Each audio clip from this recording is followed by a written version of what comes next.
Hi, I'm Venesa Rodriguez with Justice 45 KUVI, and today our guest is Cynthia Zimmer, Supervisor of the Gang Unit at the Kern County District Attorney's Office. Thank you, Cynthia, for joining us today.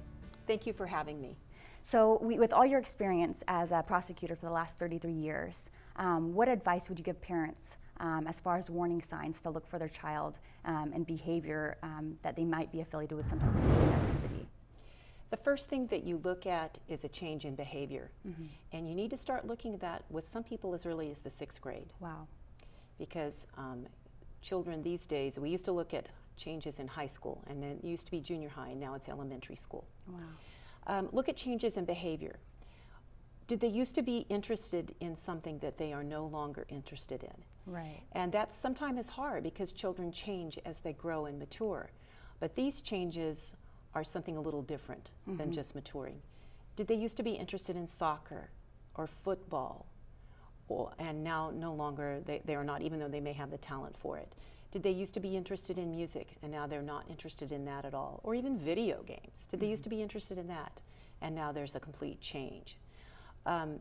Those are warning signs. Right. Changing friends. Kids very often move through school with the same set or of friends. If kids are completely changing friends fairly drastically, that's something that that parents should look for.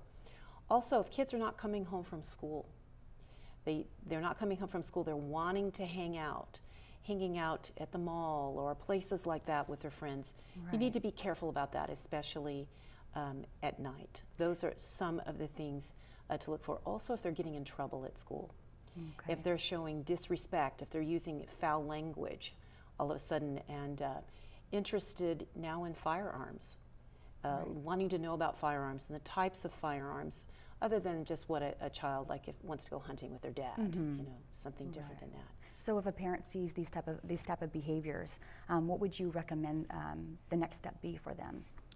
I would recommend that you spend more time with your child. Okay. More time with your child. Ask them, when you see them doodling things and writing things down on pieces of paper that look odd to you, like the number 13 over and over, the number 14, or the letters BKS, which is a sign for bakers. Right.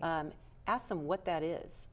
If you see them putting it in their dresser drawer, talk to them, communicate with them, get responses from them.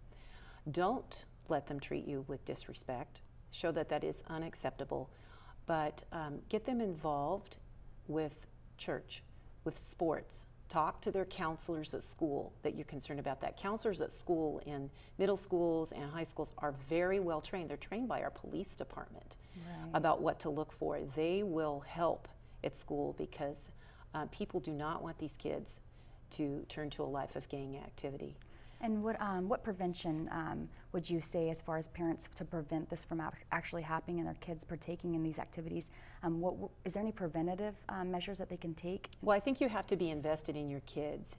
You can't expect, and it's hard because we have a lot of single parents and a lot of working parents, but you have to be engaged in what they're doing. When you see them wearing a sports hat of a team that is not in California, like a KC hat, you need to think, is my son really a Kansas City fan, or is that a gang?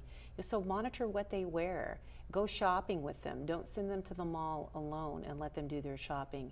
And just be engaged as best that you can and let them know that you love them, that they're important, that they're valuable, so they get their self-esteem at home rather than their self-esteem with other gang members. Yeah, this is great advice. Thank you so much, Cynthia, for being here today and giving all of the viewers this great advice about how to prevent gangs with their children. So we want children to stay out of gangs.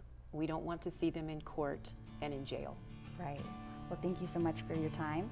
And this is Justice 45 KUVI. Until then, be aware and be safe.